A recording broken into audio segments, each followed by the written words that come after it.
Saya akan memfungsikan satu mesyuarat Jawatankuasa Kabinet untuk menaiki kos hidup, untuk mengurus untuk kos hidup, cost of living committee, COLP committee yang pernah saya fungsikan beberapa bulan yang lepas tahun lalu, tapi saya berpendapat perlu diadakan dan ini kita telah tetapkan dalam bulan ini juga. Di mana kita akan bincang dengan secara lebih terperinci laporan daripada KPDN, KK dan lain-lain jabatan yang terlibat dari segi urusan melindung pengguna, mengawal harga dan sebagainya. Kita akan nanti meneliti sebagai contoh sumber-sumber bekalan dan daripada segi apa yang disebutkan sebagai rantaian bekalan, supply chain, di mana yang kita fikir penting kita kaji dan teliti apakah faktor-faktor yang menyebabkan kos tidak turun ataupun harga barang tidak turun sedangkan harga pengangkutan ataupun harga minyak sudah jauh turun. Kita akan dapat penjelasan dan mungkin keterangan daripada pihak pembekal, pengeluar. Mereka boleh maklum kepada kita, mungkin mereka beritahu tak dapat turun disebabkan ada faktor-faktor yang lain ataupun disebabkan oleh perkara-perkara tertentu.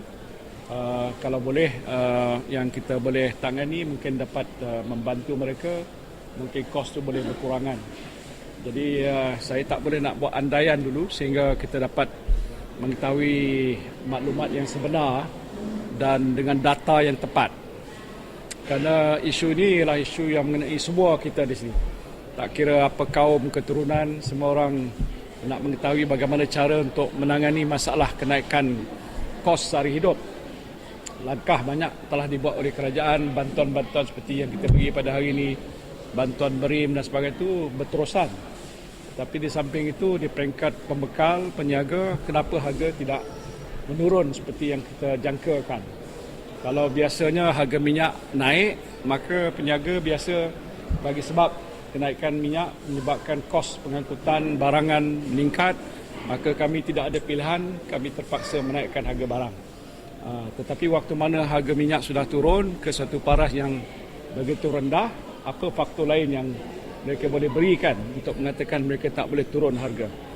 Jadi kalau kita tahu dia punya punca sebenarnya, mungkin kita boleh dapat merundingkan supaya peniaga orang kata lebih secara bertanggungjawab untuk melihat di mana harga kos sudah menurun, dia boleh turunkan harga itu. Tapi saya tak boleh nak andaikan sehingga kita dapat fakta yang jelas bagaimana keadaan. Jadi mesyuarat COL ni, sara hidup, kos sara hidup ni akan saya fungsikan. Nanti kita akan dapat maklumkan apa langkah yang sewajarnya. Ya, kita akan kaji, mungkin kita akan minta agensi-agensi yang terlibat yang disebutkan tadi, boleh kita jemput panggil untuk beri penjelasan. Ada kenyataan-kenyataan yang boleh mereka jelaskan. Kalau dianggap munasabah, boleh diterima oleh pengguna, itu penjelasan mereka. Kalau tidak, mungkin mereka kena kaji balik kadar tarif yang lebih sesuai. Saya pentingnya ialah melihat apa benda yang kerajaan boleh lakukan untuk melindungi hak dan kepentingan pengguna. Pengguna itu pelbagai-bagai. Tapi kita kena faham juga di peringkat pengeluar, mereka juga ada perkara-perkara tertentu yang kita harus fahami. Jadi tak boleh bersikap terburu-buru, emosional. Kita kena pragmatik, realistik.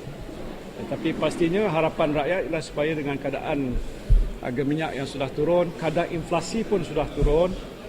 Bagi untuk itu bermakna harga barang tidak seharusnya kekal seperti itu. Mesti ada suatu cara untuk turunkan. Persatuan-persatuan pengguna macam mana kita tahu boleh mainkan peranan. Cara bagaimana mereka boleh cara berhemah lah, berbelanja dan sebagainya. That will include the transportation sector, persatuan-persatuan yang terlibat dalam rantaian bekalan tadi. Kita akan dapat bincang dengan mereka, dapat penjelasan dan juga maklumat daripada mereka. Itu satu kenyataan yang agak berat. Kalau dikatakan ada orang sabotaj ekonomi, kita tak boleh pandang ringan. Tetapi kita kena juga orang kata jelas apa yang kita maksudkan tadi. ataupun adakah benar tuduhan itu, ataupun ada faktor-faktor tertentu yang menyebabkan ekonomi kita terjejas bagaimana yang telah disebutkan oleh Perdana Menteri. Faktor utamanya ialah kos minyak yang sudah turun, pendapatan nasional yang agak turun.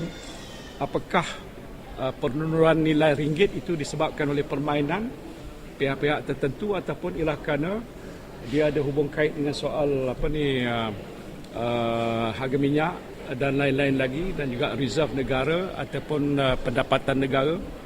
Ini pakar-pakar ekonomi harus dapat mengulas dengan lebih lanjut. Yang penting ialah kita nak establish apa fakta sebenarnya dan langkah yang wajar yang nak diambil oleh pihak kerajaan. Bagaimana yang telah diumumkan oleh Perdana Menteri, inisiatif-inisiatif itu.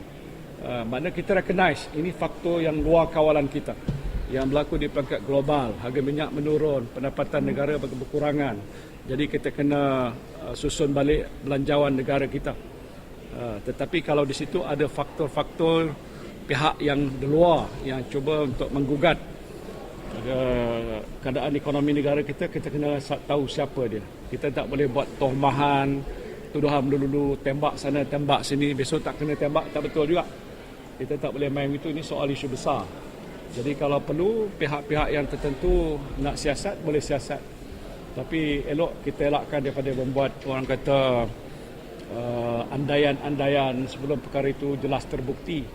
Jangan kita terperangkap dengan langkah kita yang silap. Kita kena betul. Ini soal besar, tak boleh main-main gitu, tuduh-tuduh gitu. Siapa dia? Apa faktanya? Apa motifnya dan sebagainya. Alright?